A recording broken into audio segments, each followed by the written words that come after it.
Good discussions and a very productive morning. So with that, I'll turn things over to my colleague, Nora Rivai, who will lead the first session. Thanks very much.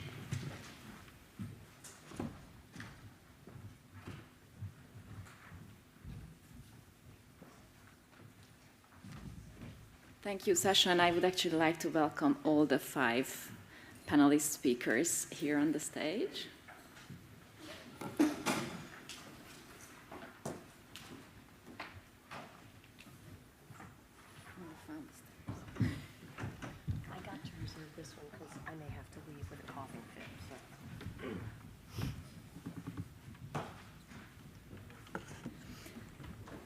So yesterday we spoke a lot about creative thinking and the use of evidence, and we were focusing primarily on students first and then on teachers and how we can reinforce the use of evidence in practice. Today we will be looking at policy making more strongly, and I'm sure we agree in this room that we all want to have our education policies built on robust and rigorous evidence.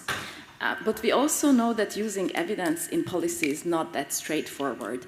And the same thing that Lawrence and his panel was speaking about yesterday also holds for policy.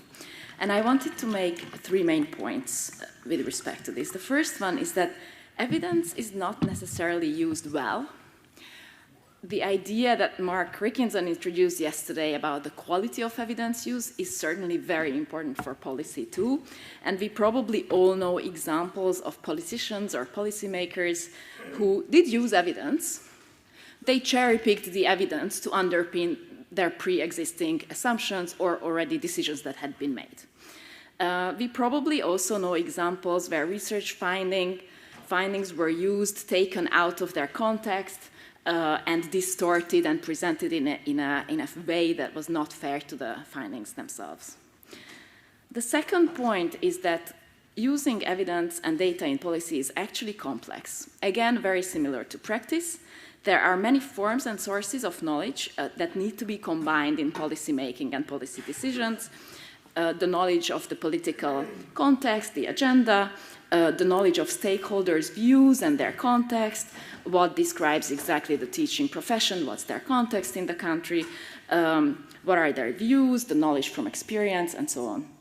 So the question is really, if we have so many knowledge sources that are certainly legitimate in policymaking, how can we still ensure that evidence has a special place? And then thirdly, we know that using evidence systematically and well has its historical challenges. And our recent OECD data that we collected in 2021 from 37 countries highlighted that the top barriers to evidence use in policy are lack of time to access and engage with research. Almost 70% of systems reported this. The conflicting timeframes of political cycles and research production, a very well-known barrier. Also, the majority of systems reported this. But also still the lack of relevant research and the low accessibility of research in appropriate formats still seems to persist as a major barrier. So today this panel will delve more into how we can actually resolve these tensions and how we can still support policy making based on evidence. So it is my pleasure to introduce first Eric Hanushek, who is professor at Stanford University and who is a widely recognized leader of economic analysis. I'm sure many of you know his name. For me, it's a pleasure because I have always seen Hanushek and all the years in citations in many OECD and other reports and research. So it's fantastic to see that this is a person. So Eric has done analysis of key educational issues that have influenced policy in many countries, including teacher effectiveness, accountability, class size, and many other things. He was awarded the Yidan Prize for Education Research in 2021 for his outstanding contributions. And perhaps fewer of you know that he has been deeply engaged in supporting educational decision-making in developing countries. And this will be the focus of his presentation today.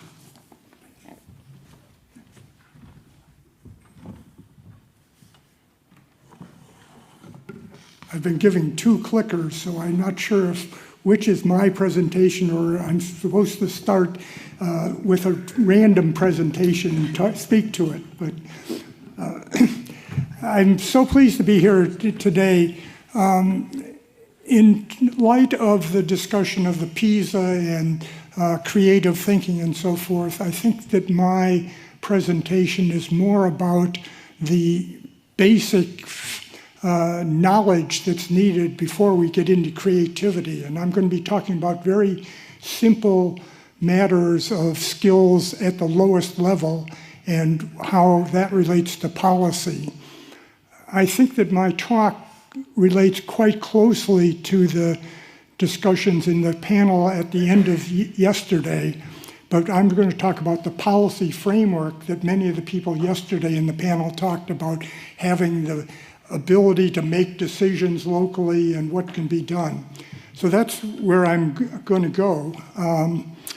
It's mainly a talk about developing countries, and this is my introduction to the use of research in policy comes from some analysis that I did, and I'll go through that quickly. What I want to do is talk about some work I've done on how education relates to economic development and economic growth, and what we see as we look around the world about the prospects for development around the world. Then I'll talk some about sort of how we can think of improving the education levels. And out of this research I've done, I have some hypotheses about what is needed to, in fact, improve the usefulness of research and in the improvement of education.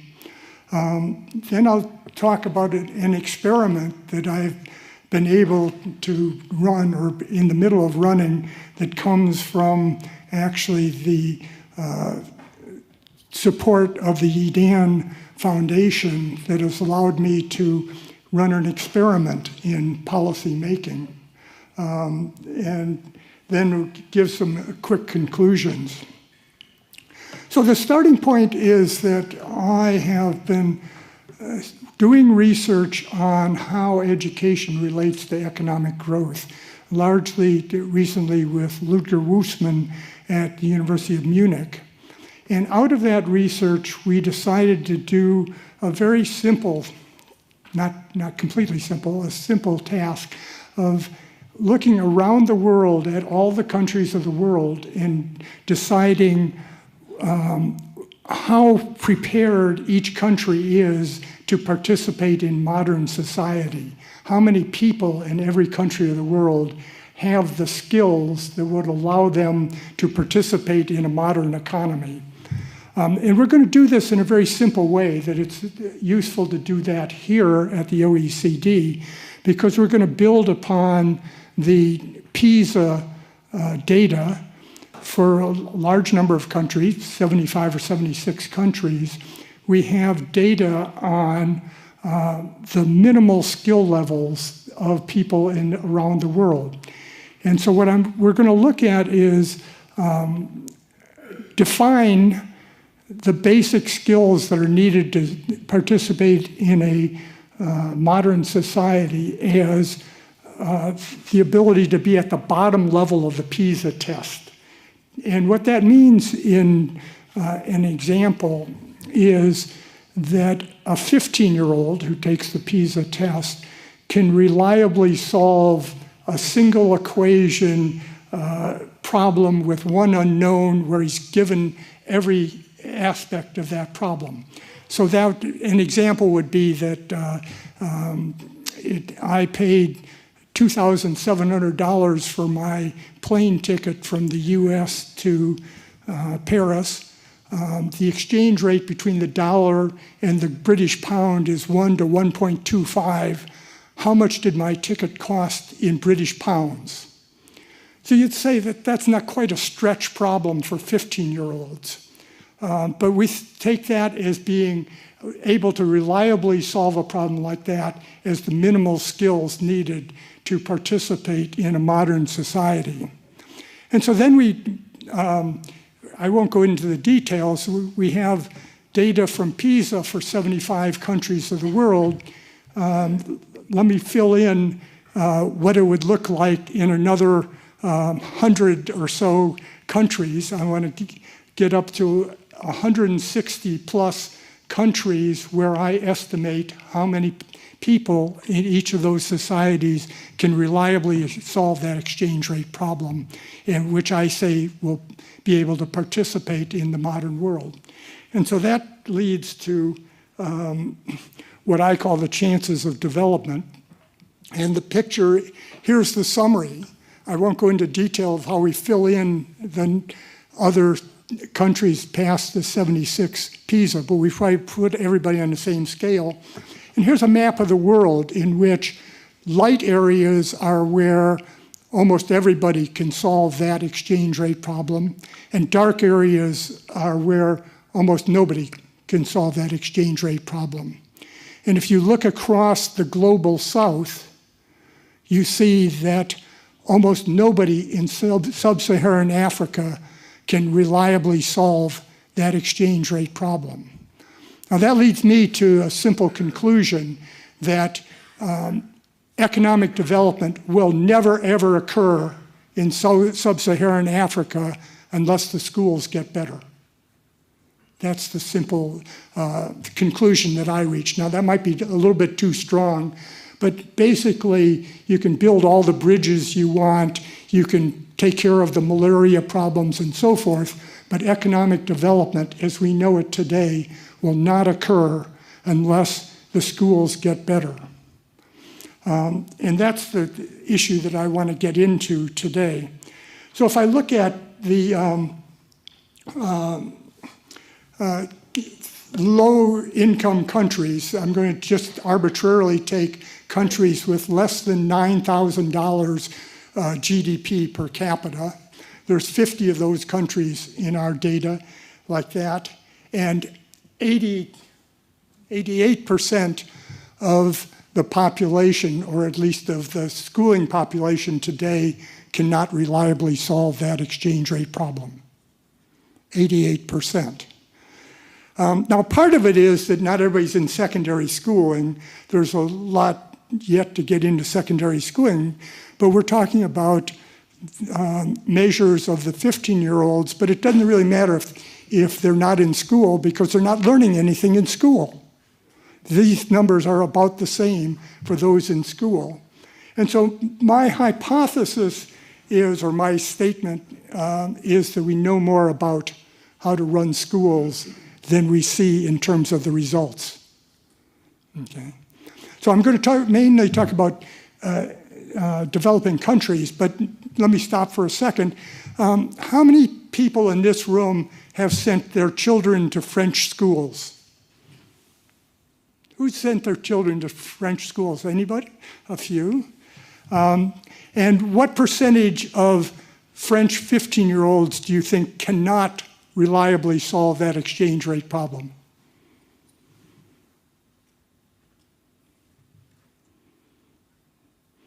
This is where we have the interactive part, but avoiding the interactive part, a fifth of French 15-year-olds who are in school cannot reliably solve that problem by grade 9. Okay, and so you quite ask, what have they been doing up to grade 9 that they cannot solve that problem? So there is this, for countries greater than $9,000 GDP per capita, there's still a challenge, and there's a challenge in French schools, but I'm going to concentrate more on developing countries and talk a little bit about that. Now, how do I interpret the fact that we know more about running schools than you see in terms of the evidence? The evidence says that nobody's learning in these schools. How do I interpret that? Well, my hypothesis is that we really have to fundamentally apply basic principles. We're going to have a lot of discussion about the quality of evidence today, but I'm talking about very basic things about how we organize and run schools. But the fundamental idea that I have, that I'm sort of hypothesis, and it is a hypothesis, there's not much evidence on this, is that nobody can come in from outside and tell somebody how to run their schools. That applies to nations, it applies to US states, it applies to individual schools. Everybody is resistant to the idea that somebody comes in from outside and tells them what they should be doing in their schools. Because in general, they think, well, we're doing the right thing in our schools now. And so that's a fundamental idea behind the experiment that I'm going to run and talk about here. And then that leads me to the hypothesis that we have to work hard to develop the capacity at the local level, the local country level, at the local school level, to in fact understand the research and how we can apply what we know, principles of education. I take that as the theme largely of the discussion at the end of the day, the session at the end of the day yesterday, about how we get school leaders and teachers to understand more about the research and to understand how to do things better. But what I'm thinking about is at the aggregate policy level of how we can, in fact,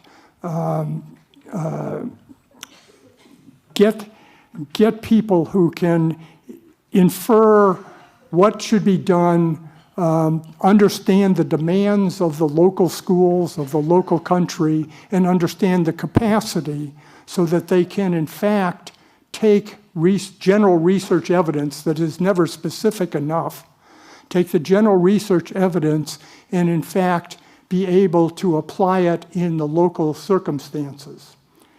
So what I've sketched is my ideas of how we have to think about getting evidence in use.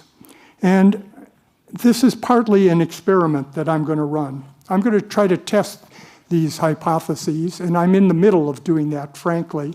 What I've done is set up what I call the African experiment of trying to deal with that dark blue blob of sub-Saharan Africa, how we can deal with that. And this is, I should say, I've started what I call the African Fellows in Education program, which in fact is possible because of support from the Yidan Foundation that has allowed us to, in fact, set up this program.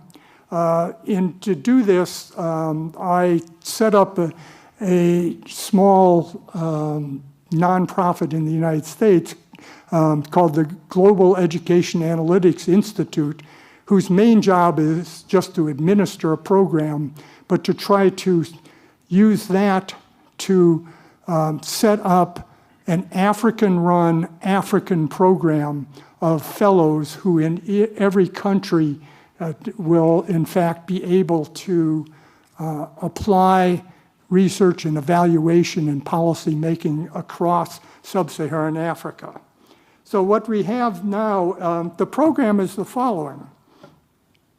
It tries to build up the skills of a set of people who are young, trained people, but don't have necessarily the analytical skills to appreciate the research policy that they see from outside, but can in fact develop the skills to understand research more generally.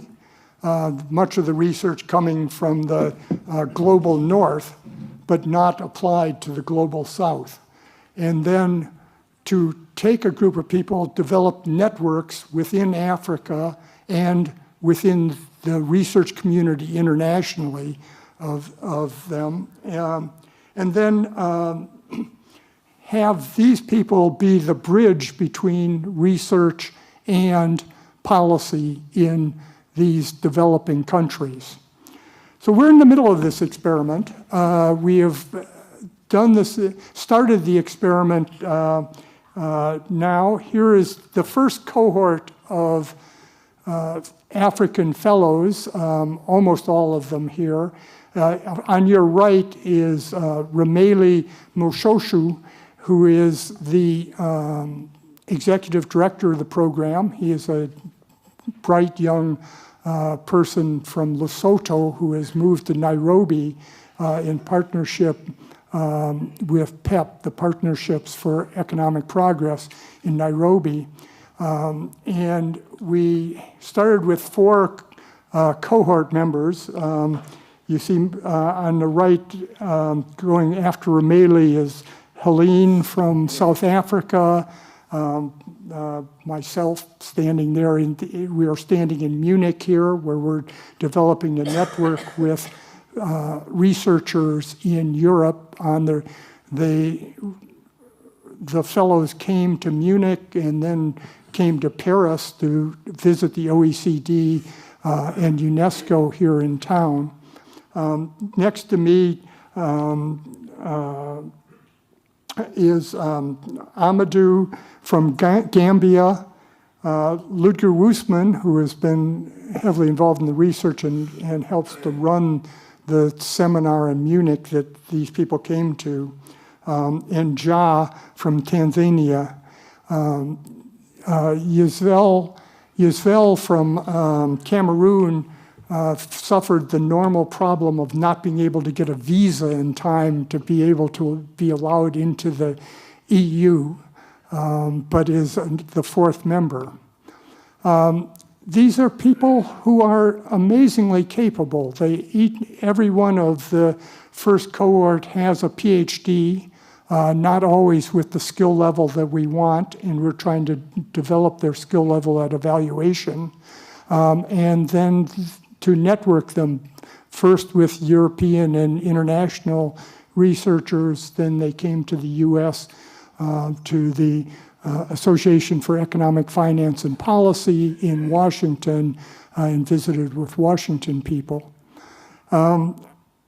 We don't have the answer yet. They've been working on problems of figuring out how to take research in general and apply it to their own countries. But we've now gone to the cohort 2, which has just been brought in, and you can see at the underneath this that they're coming from across all of sub-Saharan Africa. Here we have 10 people, 8 of whom have a PhD or have just finished their PhD, and a couple who have advanced master's degrees. And this is an experiment. The experiment is the following, and I'll end here with saying that you'll have to wait till next year for me to talk a little bit about what they've been able to do.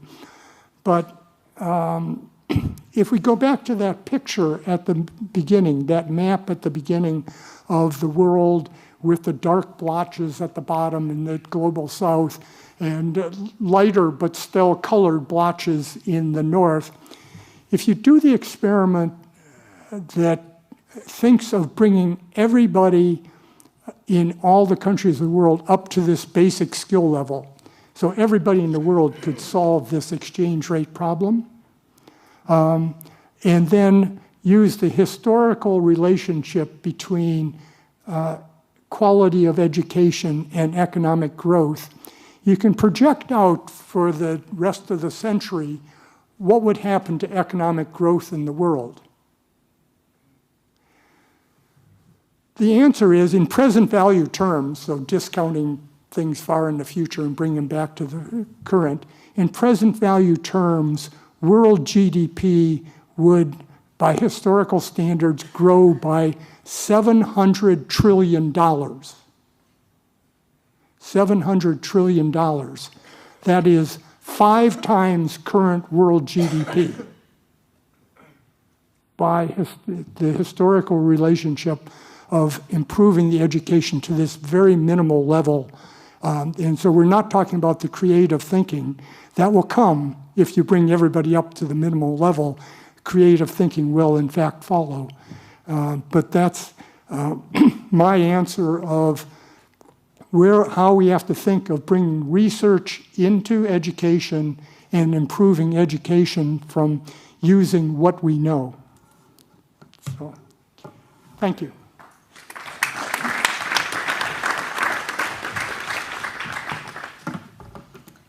Thank you very much, Eric. And I did get the message that we have to organize something for next year so that you can come back and tell us about the results. Just to reassure the audience, we will have time for questions towards the end of the session, but we will now move on. And it is my great pleasure to introduce Tracey Burns, who is Chief Research Officer at the National Center on Education and the Economy. Importantly, previously to that, she was leading a diverse set of projects at the OECD, the Center for Educational Research and Innovation, including pioneering work on evidence use and evidence in policy and practice, governance, teacher knowledge, and I had the great pleasure to work on her team for a number of years. So Tracey, welcome, and the floor is yours.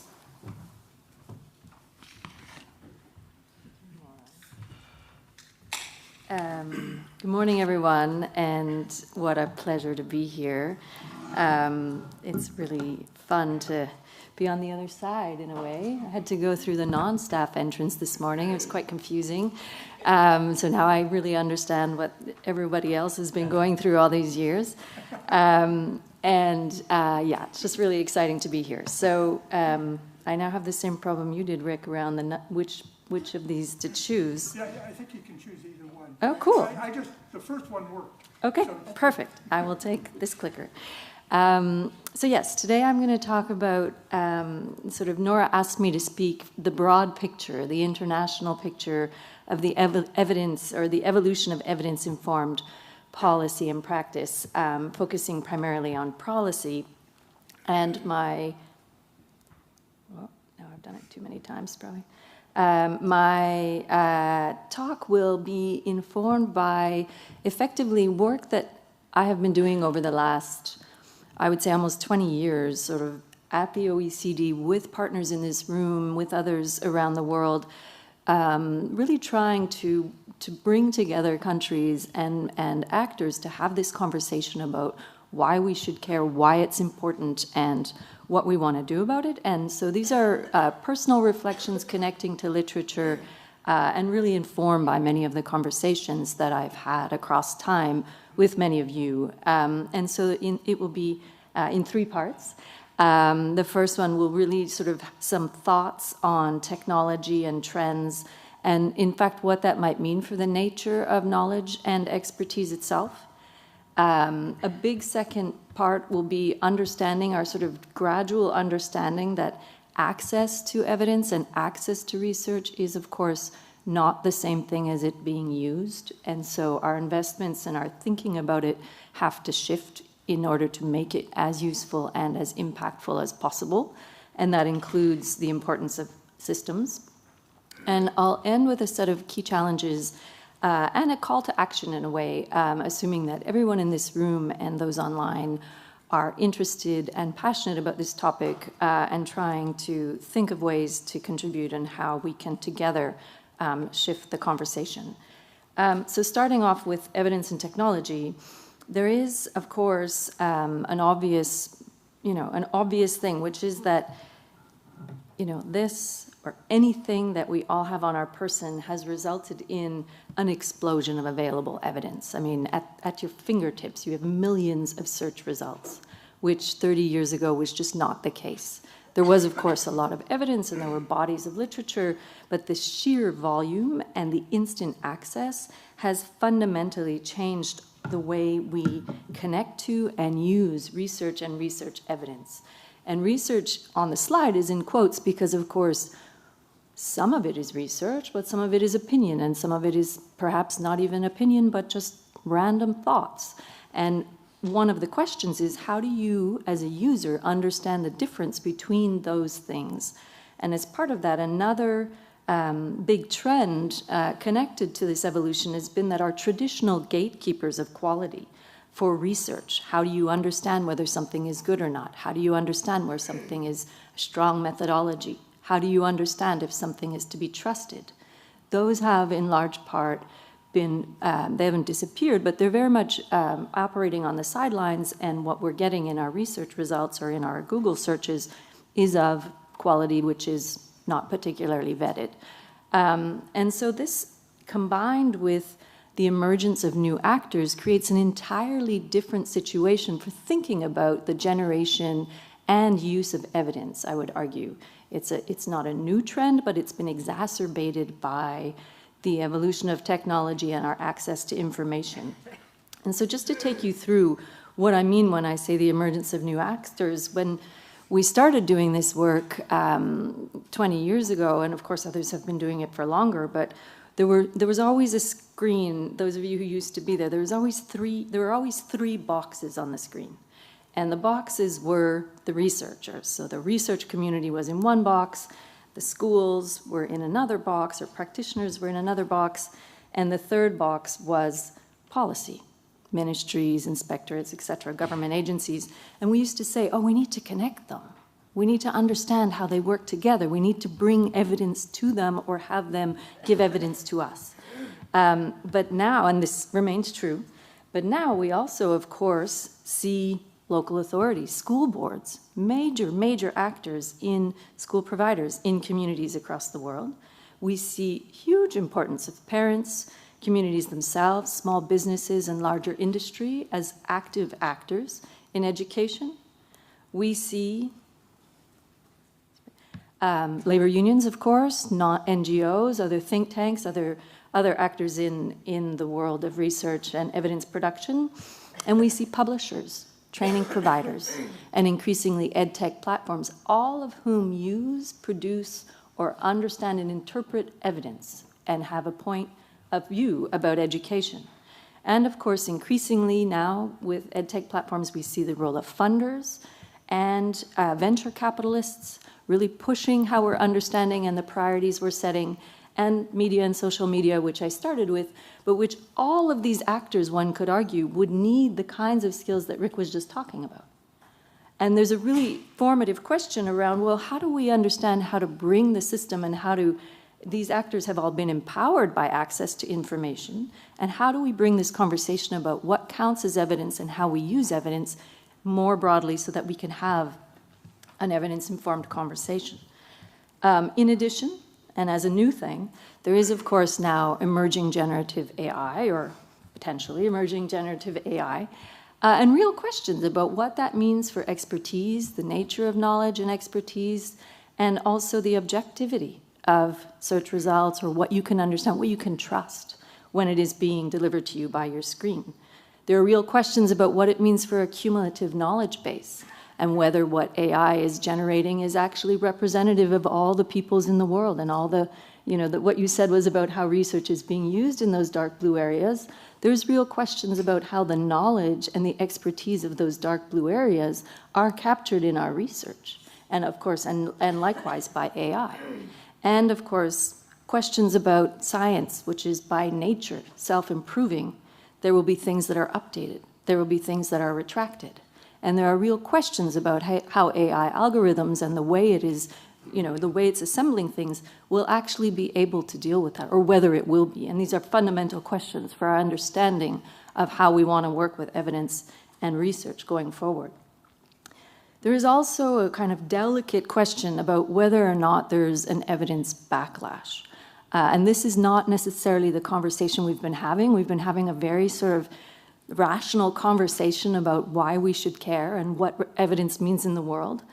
But we have to acknowledge that in large portions of our societies across the world, that trust in science has been eroding, in fact.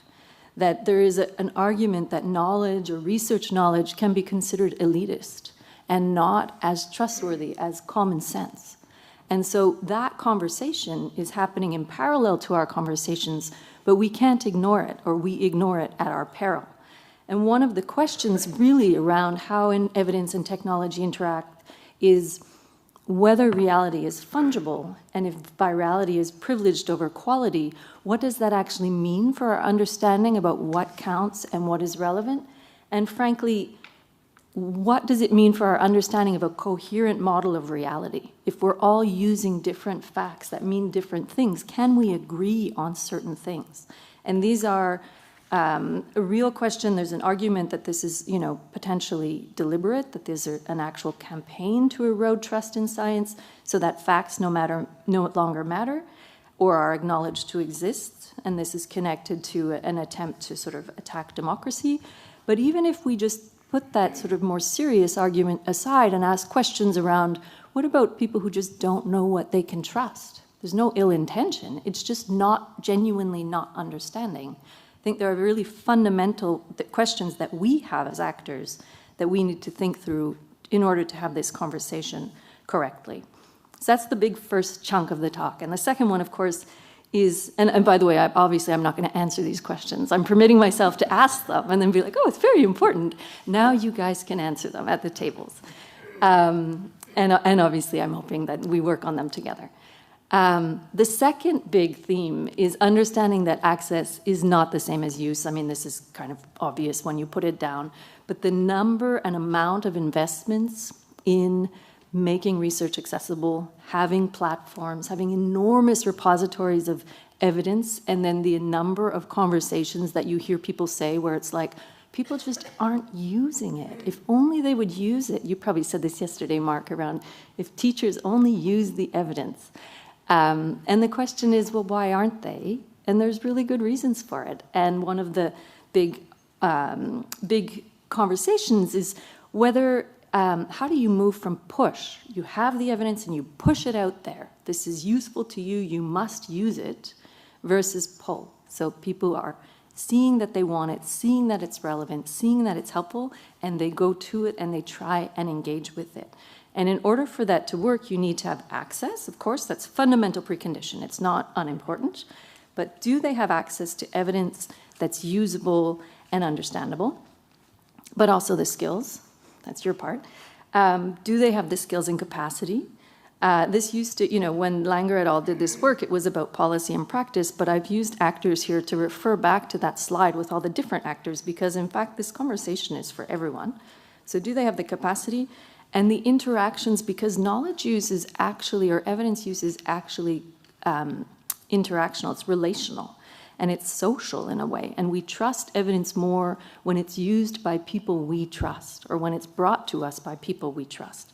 And so that's an interesting component that I'm pretty sure we're going to pick up in the panel later.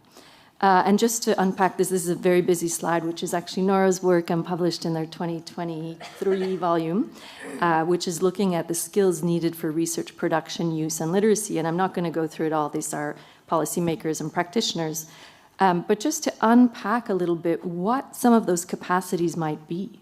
So understanding how to evaluate the quality is a basic precondition for using research evidence, right? Understanding how to interpret it, understanding how to access it, and then thinking about what it means to actually use it and thinking about what it means to produce it are hugely important. And so when we talk about capacity building, we're actually talk about building capacity in a very multifaceted nuanced way. And it's important to think through how we might want to do that as a system. Okay, so thinking through what that means and thinking through taking a step back to think about where we are now and some opportunities, I would argue, and I have argued, that if we think about going from push to pull, in many cases, the pull is there. So you're all here. There are people in schools. There are people all over the world who are genuinely interested and passionate, and they want to do this. They want to be part of this conversation, whether it's at country level, school level, individuals like teachers, parents, etc. In addition, there is a lot of explicit capacity building, including a project we've just heard about. But every one of your countries will have something that they can point to which is deliberately aimed at doing this. And that's for both the production of research and knowledge, its mobilization, and its use and quality use. And then there's a whole push also to improve the generation of evidence and work with multiple methods. So understanding what works, whether it works, how it works, for whom it works, these are actually all different methodological questions, and our systems generally prime certain kinds of results, easy to understand test scores, for example, the results of RCTs, those kinds of questions which yield sort of quantifiable, quick answers. But there are deep questions about how to nuance that with different forms of emerging evidence and particularly qualitative evidence and practitioner knowledge. So deep questions around the nature of how do we combine these into a workable system. And there is another point and an opportunity, I think, to talk about democratizing evidence and what that means for inclusivity, how we build a knowledge base which is inclusive, which represents the knowledge and expertise of a broad variety of stakeholders, and which is actually asking and questioning whether there's bias in the research that we're using and the assumptions that we're making. And for me, those are all opportunities where there's a huge amount of activity and a huge amount of promise all over the world. There's also, I think, areas where we need to push more and where we are pushing more, and I'm sure we'll be talking about it today, but it's thinking about, well, how do we actually go beyond the individual example or individual studies to build a cumulative knowledge base? If education is about knowledge, it's about lifting economies, it's about, you know, bringing together sort of an understanding and a coherent set of universally or quasi-universally acknowledged sort of findings, then we need to have a knowledge base that's cumulative, that's building on what we know and what has been delivered by others. And I would argue that that requires not just answering the methodological questions, but also really developing a systems approach. And so I'll take you through where we are now in the argument, which is simplified, obviously, but thinking through how these things fit together. Which is the very first issues that we talk about, which is sort of a linear approach, which is we need to increase awareness and access, and that involves things like disseminating and communicating research, commissioning research for policy or practice, and facilitating its availability. That's sort of a necessary but not sufficient, necessary precondition, but it's not enough. The second one is this really interesting piece about the social nature of research use and research generation, which is building skills and shared understanding. Part of that is capacity, part of it is about networks and partnerships, and part of it is thinking about how we use and how we're primed to use things that we trust. And so who introduces you to the evidence is actually, it turns out to be incredibly important. The third level, and this is where we haven't yet talked, and which there's not a lot of, where we would like to see movement, is really the system level. So thinking through what is the role of strategic leadership, what is the role of building a culture of evidence use and evidence generation so that you have rewarding impact in a thoughtful way, generating incentives across the system and having them work together to strengthen each other, and creating the infrastructure and mechanisms that would be used and having it all work together on a holistic way. And I'll take you through really quickly 3 examples of some of the emerging systems that we've seen. They're not, doesn't capture what's happening on the ground. This is sort of a step away. But it's just an example of how there isn't one right way to do this. There's actually a very nuanced picture about what's happening out there and what's been happening out there. And you can take, for example, this is a particular view of the US, and there's a lot of research, a very busy space, so this doesn't capture what's on the ground. But the work of the Whatworks Clearinghouse and the legal obligation through the No Child Left Behind Act to use qualified evidence is really a huge focus on rigor, right? It's rational learning. It's really about trying to solve questions and have them stay solved. And you can look at that in comparison, for example, to the UK, which has its evidence centers. The Education Endowment Foundation is here, works with training researchers and stimulating research schools, for example. And so it's focusing on rigor, but also on relevance and those interconnections between people. And it combines rational learning with collaborative learning. And there are people from other systems here, including the Netherlands, and Yidan will be able to give us an update on this. But there's a lot of initiatives there which actually look at all of those things, but also reflective practitionerism, for example. And so that focuses on relation, and it's on collaborative and social learning. And you can actually look across systems and see how they're prioritizing these different ways of using evidence to understand how you might develop a systemic approach. So I said I would end with some challenges and a call to action. Here we are. The first challenge, I think, is pretty obvious, but it's just the volume of evidence. And I think we need to just put that down there. I gave you a huge list of actors, all of whom are using evidence, have opinions, are empowered, have a voice in the system. And as Nora said, it's very easy to cherry pick what you want. Part of it is, because if you don't have all the skills, you don't know what you can trust. But part of it is there's just a huge amount out there, and it's really hard to understand what is actually you can trust and what, science is improving. So there's not always one right answer, which stays the same. The second challenge is this conversation has been going on for a long time.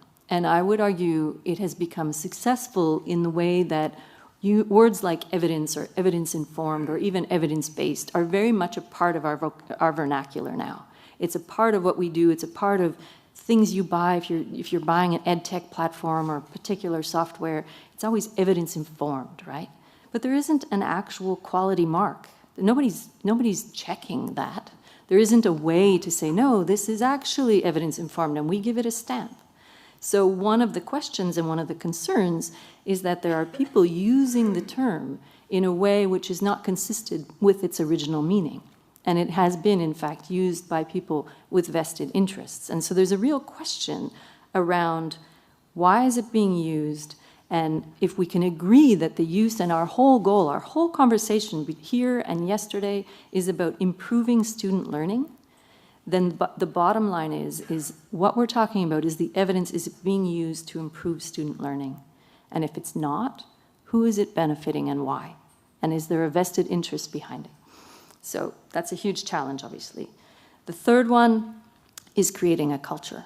There is a huge amount of amazing examples out there, but too often we see individual champions, isolated pockets of excellence. We don't see that sustainability. We don't see scaling across systems.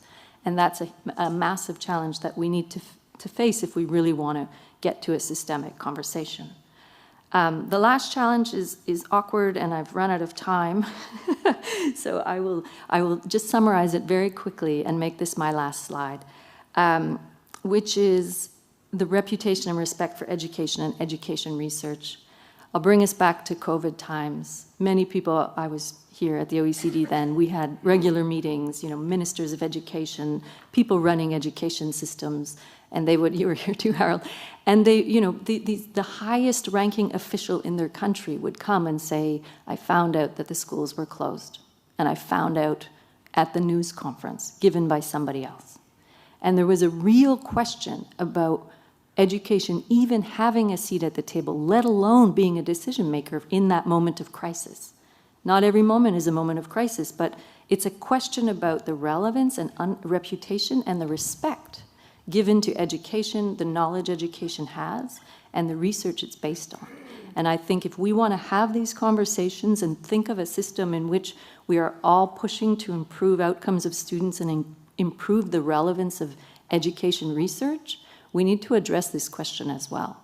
Because, hopefully there will not be another pandemic, but there will be other shocks. That's very clear. And education has to have a seat at the table. And that means also that its words, its expertise, and its research needs to be respected. And that is a huge challenge that we can all face, and I'm going to stop talking here. Thank you.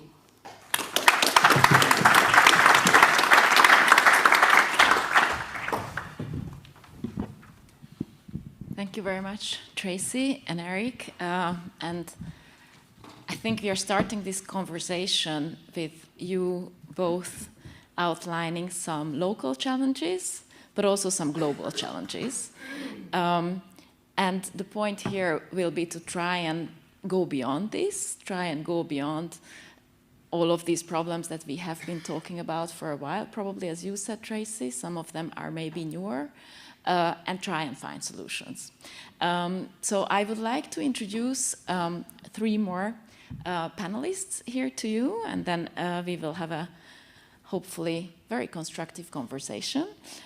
Firstly, I would like to introduce Javier Gonzalez, who is the director of the Laboratory of Education Research and Innovation for Latin America and the Caribbean.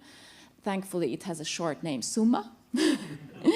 And this organization supports ministries of education in the region with knowledge and rigorous evidence, and they have been investing a lot in collaboration and knowledge mobilization. So Javier, I think some of Eric's points probably resonated with you quite strongly. And I wonder, what does Suma's work tell us about evidence itself in the Latin American region? Thank you, Nora. And thank you for the OECD for this very important meeting and session on the importance of evidence. The work that we're doing in Latin America actually, I think, highlights, and I guess it applies to Latin America, but I see, of course, shared around the world and in the global north as well, is, first of all, I think is our weak understanding still of what is evidence and how does it work. We tend to think that more evidence will bring better policies, but we know it's not a linear process. And I think we all share that knowledge, but we act as if that is true. And bringing the politics into the policy process, I think it's a huge, huge challenge. And that we probably don't take serious enough. For those of us who have worked in government and in reforms, we know that the who is involved, who's sitting in the table, where that discussion takes place, what are the interests at play, etc., are key, really, to understand institutional change. So it's not about just getting even through. I think we really have to change the paradigm. And from Suma, we're trying to change the paradigm to really trying to understand, first, how does institutional change happens? And then, what is the role of evidence within that process? So it seems a nuance, but it's very important, very different approach. Because first you have to understand how it takes place. Again, who, the where, the how, etc. And then where can you really embed that evidence? And then the questions then really change, and the approach really change on how you're able to do that. And I think of course, there are no silver bullets or no magic formulas, but I think we're approaching quite innovative ways of really embedding evidence by changing that sequence, which might be something, again, seems simple, but I think it's fundamental. The second thing that we, and now going more into evidence, is the issue of the weakness of the R&D and of research and development and innovation systems, the ecosystems in Latin America and the Caribbean. And that means, first, that we have very weakness institutionality, in the sense that we're not able to channel our research efforts, especially in countries with very little resources, into those priority areas. There are no research agendas. Second, of course, that we don't have enough resources for something that is a public good, and therefore we know that mainly it has to be funded by public institutions or NGOs, philanthropic maybe, but basically there's very low R&D expenditure in our countries, and therefore there's a lack of evidence, which I will talk in a second. And the third thing within that, the issue of ecosystem, is that we need to create much more spaces of collaboration. Again, it seems quite obvious, but again, to have this kind of spaces, such as, for example, the OECD, as a space, a privileged space for discussions, is something that in the Global South, it's much more rare in that you're able to bring all these actors that you were talking, Tracey, into the same table, into the same space. So how can we really promote those spaces? And for example, through KICS, the KICS initiative in GPE, from Suma, we lead a hub which actually does that. We bring unions, ministers, academics, NGOs together, and not once, throughout the year, every month, every week, we have different activities in which we're creating actually a community that is talking about this, what are the problems, the evidence, etc. So the first thing I was saying, the weak understanding of evidence in the politics context. Second, weak institutionality of the ecosystems. And the third is maybe I would call the evidence failures themselves. And very quickly, 3 points. One is, of course, large evidence gaps that we have in the Global South of issues that are very important to us. For example, Latin America is not the poorest, but it is the most unequal region in the world. And therefore, we know very little about very marginalized populations. What do we know? And actually, from Suma, we led the GEM report on inequality, on inclusion, actually, on 2020, in which we were thinking on, what do we know about imprisoned youth? What is the education in prisons? Well, we know now that because of the research, 30% of children that are under the supervision of the state in prisons don't receive education. So it's our best chance to get them educated. They're there, they're locked up, and still the government doesn't provide education, the right to education. So they're deprived of liberty, but also deprived of education, human rights. What happens with migrants? What happens with LGBTI children? That are 60% of them are bullied in our schools in Latin America for those countries that we have data. When we ask them, it's not children, it's teachers that bully them. So the question is, well, what do we know about this very important thing? So this has to do with the gap of evidence, and the problem is that where we don't have these gaps, most of this evidence comes from the Global North, and therefore they're done by researchers from the Global North with those questions and methodologies and evidence and data from the Global North.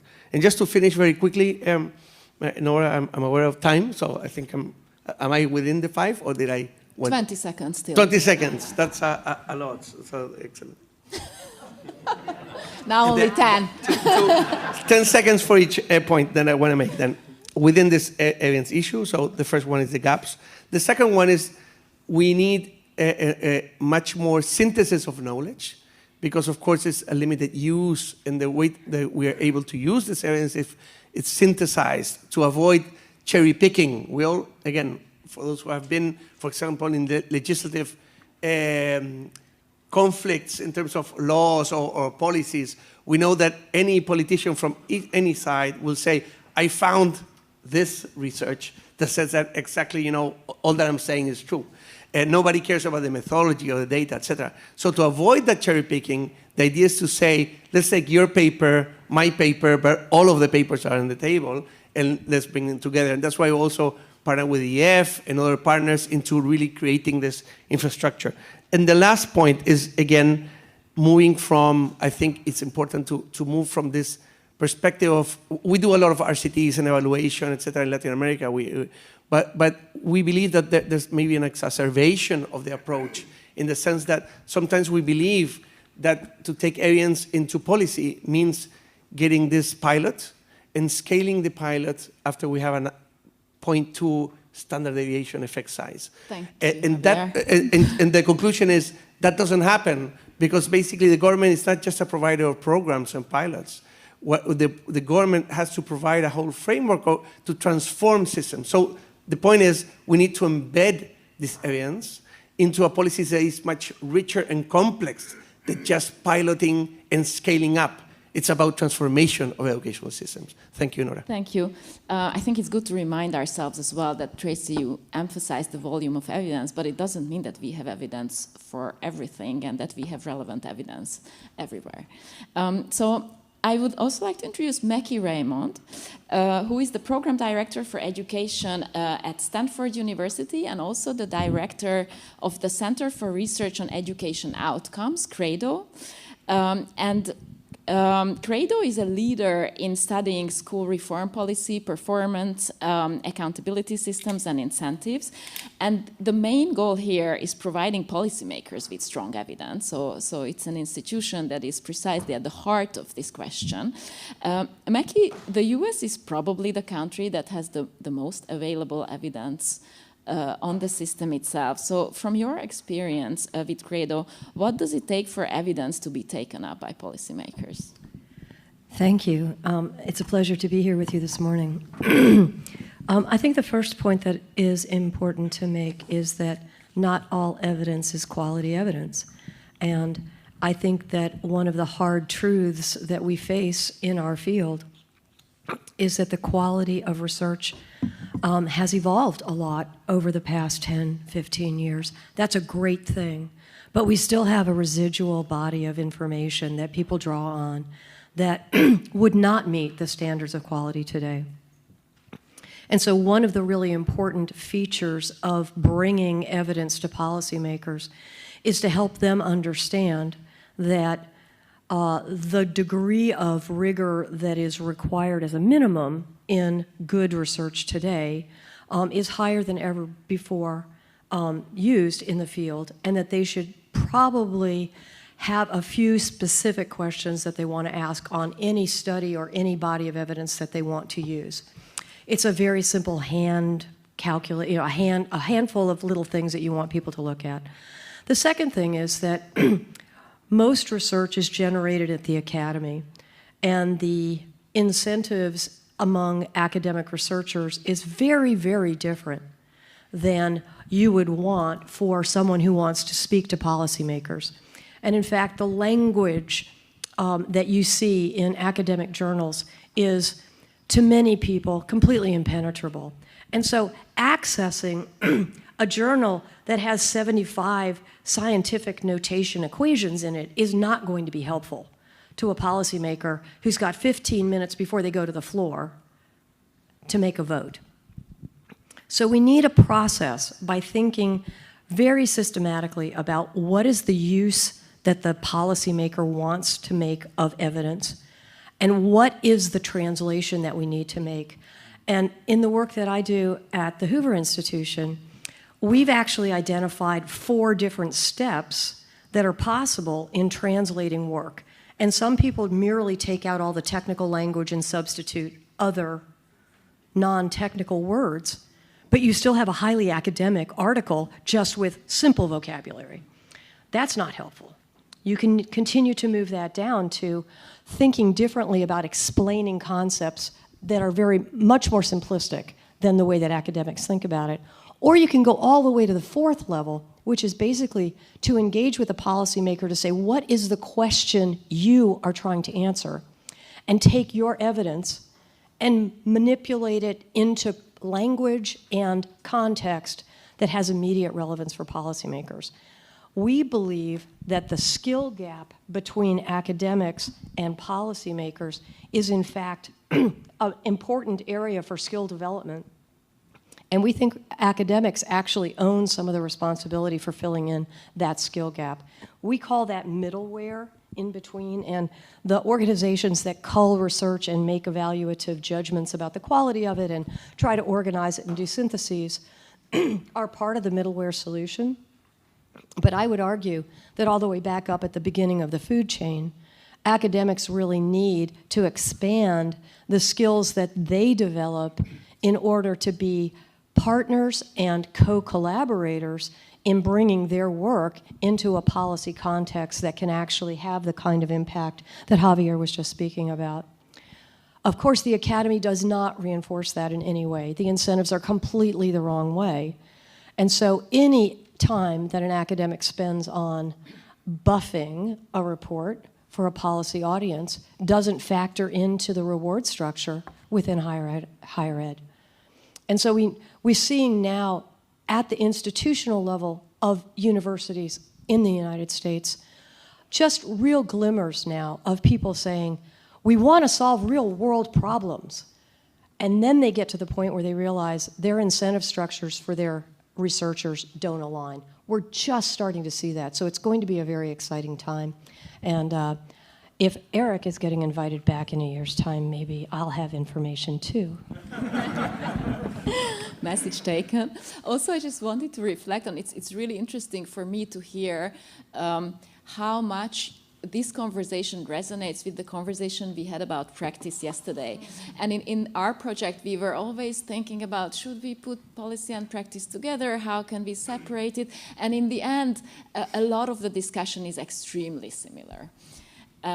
So last but absolutely not least, let me introduce Rien Rao, who is strategic advisor at the Dutch Ministry of Education, Culture and Science. And Rien has been deeply involved for many years in national and international work on evidence-informed policy and practice. And he works in a ministry which is an extremely special chance for this panel to have actually the policymaker's view, the authentic one, here with us. So Rien, the Netherlands has been developing really innovative solutions to address some of the challenges that we have mentioned earlier. Can you tell us more about these efforts? Yes, thank you, and thank you for the invitation. It's great to be here. I wouldn't call myself a policymaker.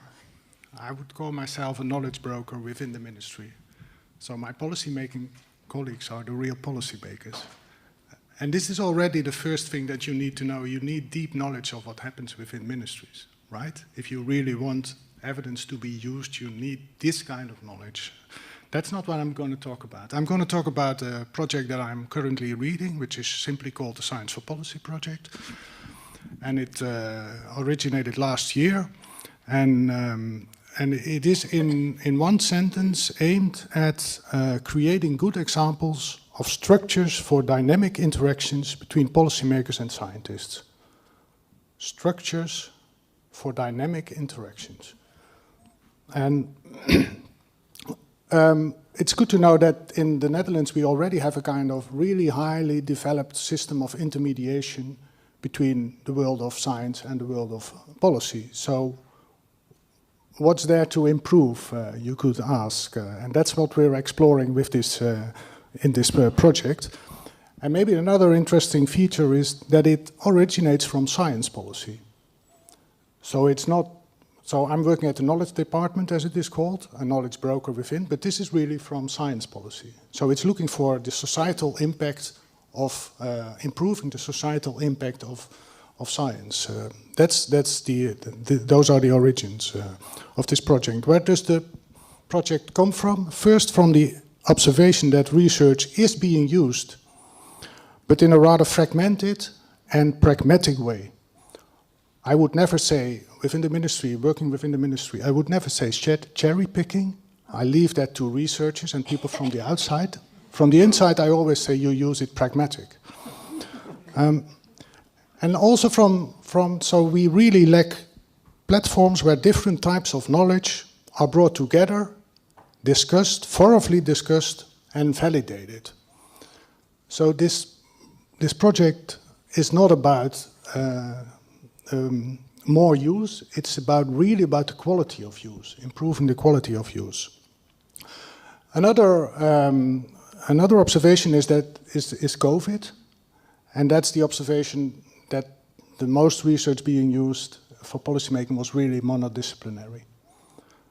So what we wanted in the project, one of the points of departure is that we're looking for multidisciplines in solving complicated, complex issues. And then the third observation is that our current structures, so we have a rich landscape of all kinds of intermediating bodies, are still too static and linear, and sometimes too slow. And I would also say too far removed from policymaking itself. So what we did is we have created a team, the Science for Policy team, it's simply called, and we are exploring new ways of interaction between scientists and policymakers. That's what we do.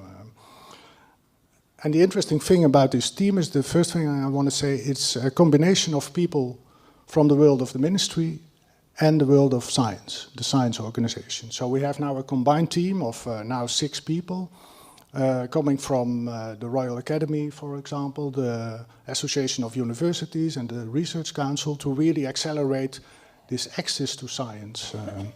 But also, we're not only changing the world of policy, we also want to change the world of science and the reward structure and what it means. So it's great to have this combination. We just started on the 1st of January this year, but it's already great to have these discussions already at the table, between science and policy.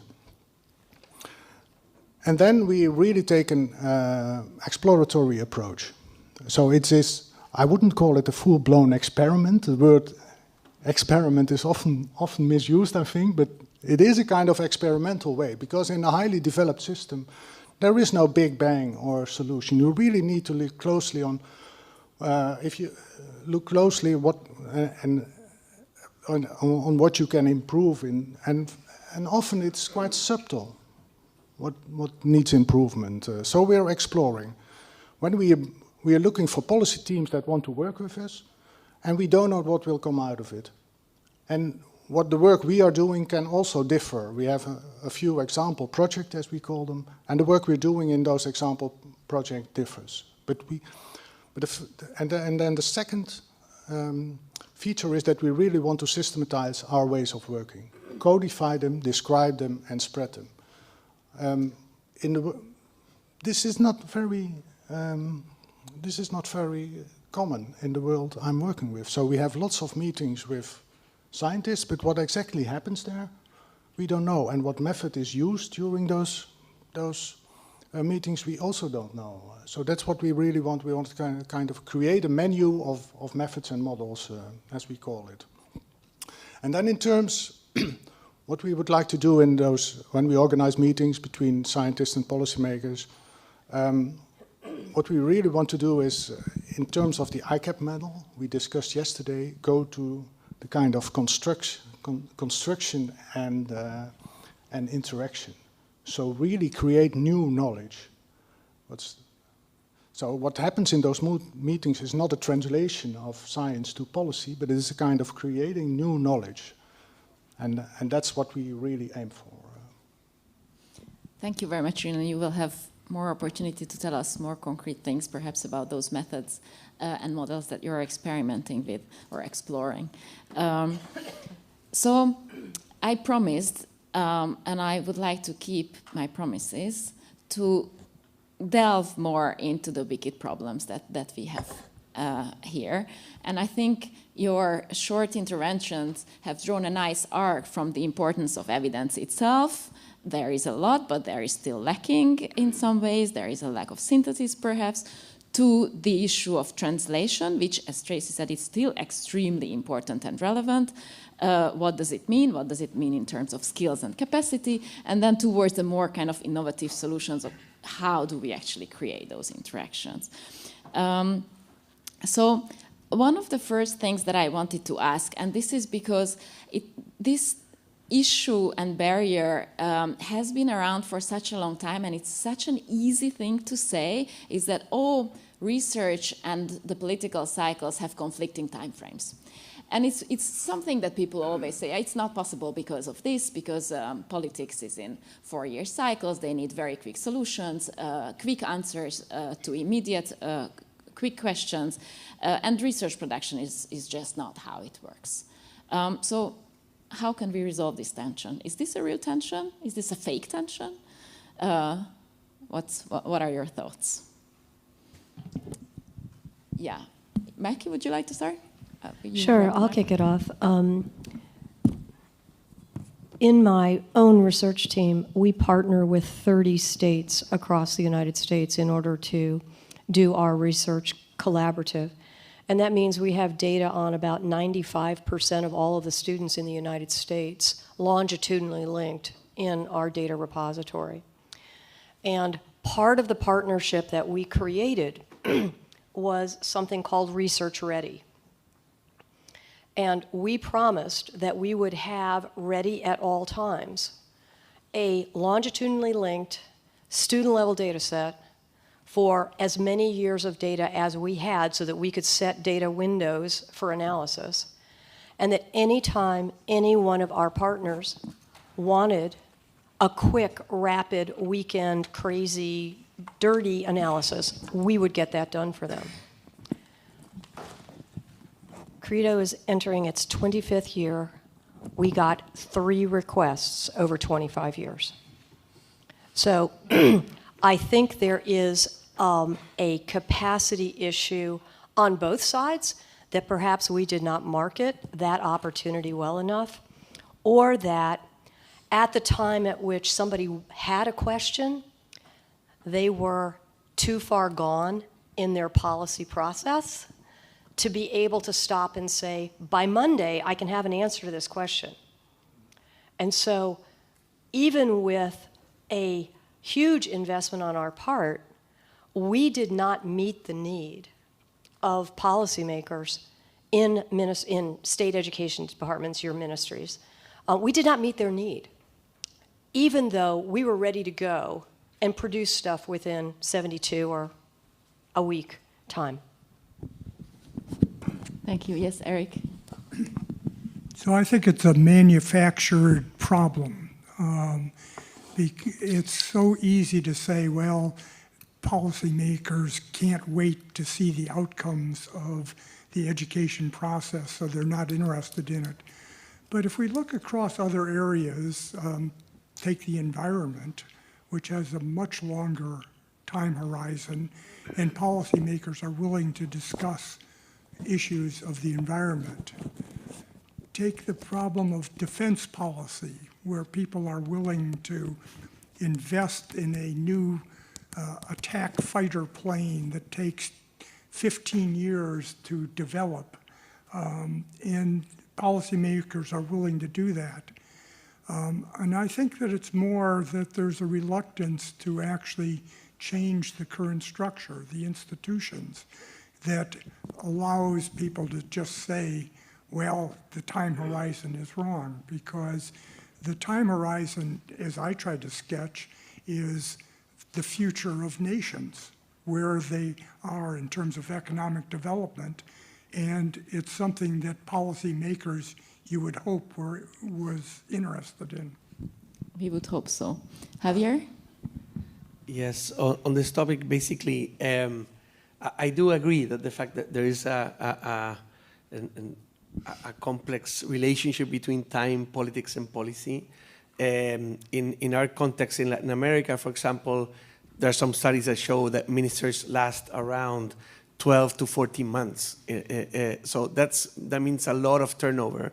And that means basically a minister, many of which we work with, they will say, you know, I need to launch a teacher reform next month. What can I do? What's the best practice? What if they're open even to best practices?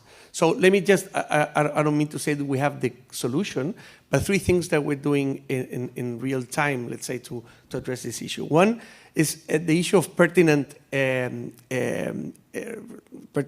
data to take decisions. So for example, during COVID, we did a survey that was responded by 200,000 teachers in 21 countries, and that allowed Latin American countries and many of these countries to take really quick decisions on how to respond to COVID. That had never happened in Latin America at that level. It's the largest survey that we have knowledge of in our region, in any topic in education. Second, the issue of ready-to-use public goods, the issue of really having, you know, synthesis of knowledge, ready to use not only the what works, but actually on the how it works. And that has created some kind of take-up that is quite interesting. Last week, for example, I was in a meeting with the Minister of Education of Ecuador. They're discussing the repetition policy. And there's a whole amount of people, among them the former minister, that wants to promote repetition. And so we had kind of a ready-to-use information to say, you know, oh, this is all the data, all the information that we have. And the last and third thing that I want to talk about is a kind of quick mechanisms that we have to have. And here maybe it's some kind of criticism, if you want to. Development banks usually take a year or 2 even to promote, to provide a loan. They have to have a diagnosis, they have a lot of negotiations, et cetera, et cetera. It will take 2 years, and then once the loan is there, policy has changed, the focus has changed already. So we have, together with GPE and IDRC and SUMA, we have created something that's called the country support mechanism, which is a pre-approved credit, if you want, for small amounts, $200,000 or something, that since it's pre-approved, a country has just to, it's kind of your kind of mechanism, but it's basically, I'm going to say, for example, El Salvador, it's a real case. They said, on March, they said, we want to do a quite important reform. They contact us, and in May, that was in March, actually at the end of April, we were already working on the ground with our teams. So to have kind of mechanisms that are real with resources, et cetera, that change this like kind of very slow and bureaucratic for transparency and many other issues that, of course, are important. They have a reason of being. But I think we have to be very creative of how we create this kind of international mechanisms that are much more quicker. Yeah. Yes, Reen. Yeah, just very practically from the organization of the policy process. So we once had we have a kind of document numbering system, you know. So once a policy proposal was sent to the minister, and he saw on that numbering that this was version 35. So he said there are 34 versions of this document been before. So what I always say to my colleague policymakers, if you have the time to make 5 versions, and then the minister, and then a lot of versions will follow, then you must have time to include or to have discussions with scientists, right, somewhere along the way. So this is really about, for me, talking from a really practical perspective, the organization of the policy process.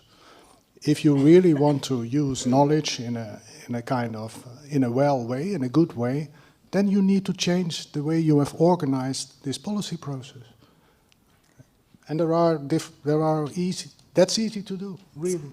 So let's just follow up very quickly exactly from that. And Tracey mentioned the importance of relationships, that it's primarily a relational process. And Reen, I know you are exploring how exactly to generate those quality interactions. And interesting data that we had in our survey is that most countries actually reported that they have lots of projects that bring together actors. And at the same time, they reported that the lack of relationships is still a major barrier. So it's kind of contradictory, and I wonder what it actually means to generate those quality interactions and make this possible. Yeah, Tracey, can we start with you this time? Yeah, it's a really interesting question, because one of the comments is, and you might remember this, is our old US governing board representative, who was the head of IES in the US, would talk about how they had invested millions and millions of dollars in the What Works Clearinghouse, and teachers were getting ideas off of Pinterest, right? And he was very upset about this. But it just kind of connected to the truth, which is, yeah, you can look at a database which is kind of impenetrable and a bit clunky, or you can talk to somebody who's like, hey, I have a solution for you, and there's a lot of power there, which actually trumps many of our sort of more strict questions around the quality of evidence, or how the usability, and so these are fundamental questions which I think are actually important to get at. And I want to connect back to the first observation I made, which is, now I'm no longer at the OECD, but I'm at a sort of think tank in the US, and my colleagues work directly with policymakers, and I mean, they're asking for help, right? They want to understand what the evidence is, etc. But they're also very, very confident to get what Google tells them. I mean, there is this sense of relationality, but also the immediacy and the kind of, in a way, there's a trust that's given to what you get back from Google, which is quite odd, actually, considering all the things that are required to make really strong policy. But there are real disconnects in our understanding of how all these pieces fit together, even from very well-intentioned people who have as a job to produce policy which needs to stand the test of rigor and the test. And so you get this question where on version 35, somebody says, oh, can you check this? Because we did some Googling at the beginning, and then you've created a system where it doesn't work very well. Which is indeed a bit odd, given that you also said that evidence did gain importance and it did become a label. Reen, I really would like to ask you to tell us 1 or 2 examples of those methods that you are testing in the Science for Policy project, which are basically precisely about creating those kind of quality interactions. Yeah, I can at least mention one example, which actually we have developed, or you have developed. So I'm now marketing a kind of your OECD invention, which is called evidence appraisal. And evidence appraisal consists, well, in what happened at the ministry at least. The first thing is that you have a session, and you have you have 10 studies or something, 15 studies, and you're going to appraise the evidence, look into the rigor of it and to the relevance for your questions. And so this is a kind of method that we use in meetings, starting with very basic questions. What is the status of this report? What's the method? What can you trust it? So really validate it. And then the next phase is, what does it mean for policy? What the conclusions? What do they mean for policy? So it's a 2-hour session. You can appraise 10 to 15 studies. Everybody needs to read at least one study before and talk about it. So there's one owner of those studies, which is also very helpful. this is one of the methods we are now trying. Thank you. I would have many questions, and I would love to continue the discussion for another half an hour, but I'm sure people will also want to have coffees, and before that, definitely questions. So I would like to open the floor now for questions from the audience. Yeah, there is a question there.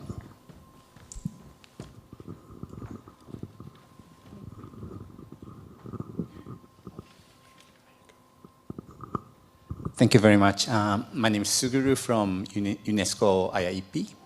This is a fantastic panel. I really enjoyed. I have a question about a lot of things have said about evidence, but I would like to also ask about data.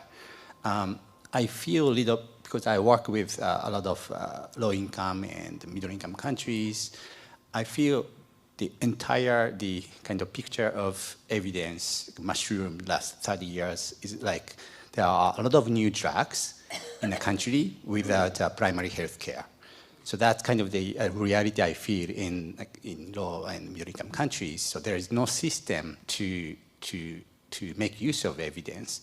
For example, there are many countries without EMIS, Education Information Management System, where they don't even publish annual education statistics. So in such countries, even if they implement great policies, maybe it's not possible for them to even monitor the impact of the great interventions. And in that sense, in our discussion with, for example, in the B Square meeting, a lot of emphasis was made on the importance of the administrative data. So I'd like to have your kind of thoughts about the importance of administrative data, vice versa, the evidence and how they are connected. And it would be great to have some your thoughts. Thank you. Thank you. Eric, yeah, sure. So let me answer first in terms of the map that I put up on the board. I said there were 76 countries that took the PISA test, and we knew their performance, how many didn't make basic skills. You can add another 20 countries that have taken the TIMSS participation, but not PISA. And then you can add another group of countries that have taken the regional test, the Latin America regional test, or the SACMEC and POSIC tests in Africa that give you information within the region, but is unconnected basically to the rest of the world, so that people can know I'm doing well next to Burundi, but how well do I do next to Belgium? And so we spent a lot of time trying to put those together. But there's another 35 countries or so of our 160 that have no information at all in terms of systematic performance measures. And to me, as an economist, it's hard to imagine getting better if you don't know where you're at, or if any actions you take are improving or not improving the system. And so I really appreciate your question, because I think that the first answer about do we bring in a big RCT or all this evidence is, do you have measures of performance? And it's hard to imagine improving countries that don't have measures of performance. And yet today, in the United States and in many other countries of the world, there's a movement away from accountability, from performance, relating performance to what goes on in schools. And I think that's a disaster. Here's where I'll give my support for the malign Minister of Finance, who wants to see evidence that things are improving if he's going to put money into schools, because you have to know whether that money is having any outcome. Thank you, Eric. More questions? Yes, there is a question at the back, and then in the front. Good morning. My name is Rhonda Grobe-Zachary. I'm the founder and CEO of a very young organization called education.org. And I explain that because our pure focus is aiming to make existing evidence more accessible and useful for education leaders. And a number of you on the stage and in the room are part of our early initiatives. So I want to just explain that before I have a question for you about how to address some of the challenges you mentioned, particularly in low resource contexts where there are great barriers to publication.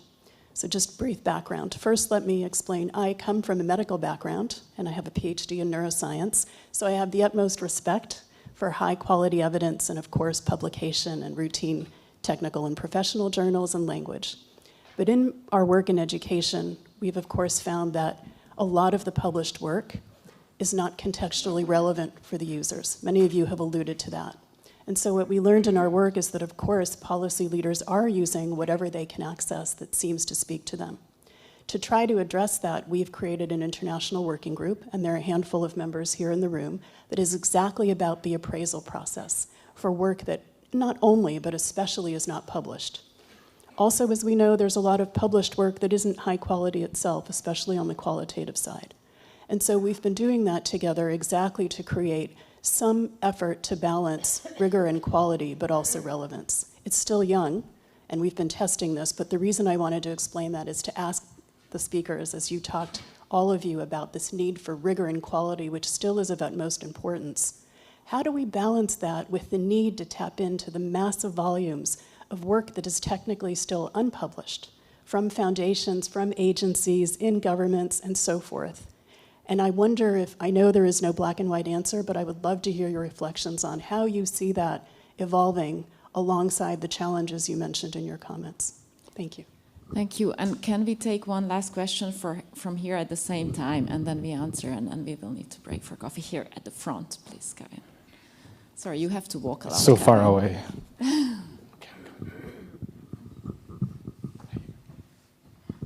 Thank you, and sorry for that.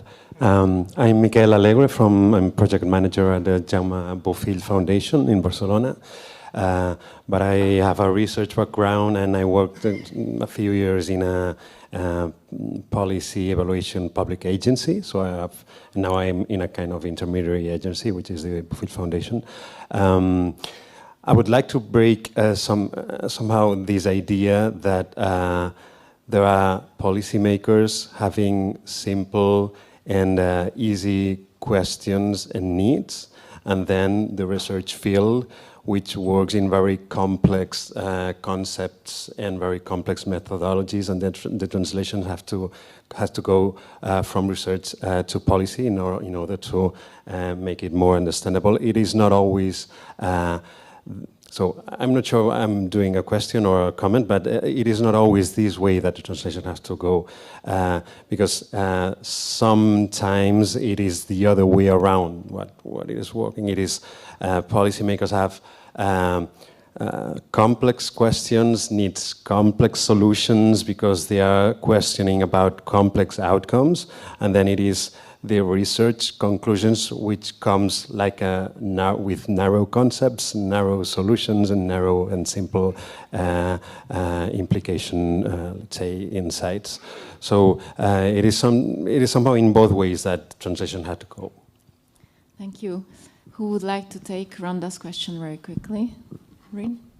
Yeah, I can say something about the second question, because this is exactly what the Science for Policy project is about. So really wicked issues. Like in many countries, we have a huge debate about declining performance in PISA, but also in other tests. Now, there are some reading specialists, experts out there who say you need to change your reading methods.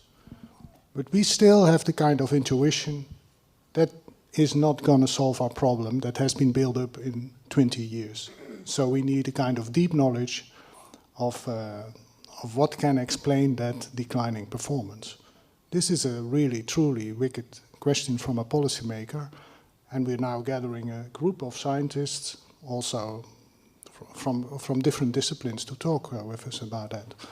And the other, maybe one more, just a small thing. So when we organize these meetings, everybody at the table is an expert, also the policymaker. They are treated as experts. They're not there as they're not going, and that's difficult for both sides, because the policymakers in the room are in the listening mode, right? some of them we had last meeting say, he started his intervention, well, I'm not an expert, but so treat them as equals. Thank you. Yes, Mackie. May I address your question? I think eventually we are evolving to a federation of repositories of evidence. And I find that a very exciting prospect, because you could imagine the number of networks that would be focused and specialized in regional geographies. You could have some that are focused intentionally on particular economic conditions. You could have some that are actually trying to use a different set of methodologies and see what the evidence looks like in comparison to some more standard things. And so I think it's not out of the question that within the next 5 years, we're going to see networks of repositories and some kind of very, very simple interface that would allow us to set parameters for what we want. And I think as soon as you make that repository a public good and a public available, things flow into that. It does require that you have some communication and some marketing effort behind that, but most creators of research would like their research to be used. And so I think the opportunity, creating the opportunity to share, is more than 50% of the impetus that's needed to actually populate that federation. Thank you. I think creating the opportunity to share is a wonderful closing word to this panel.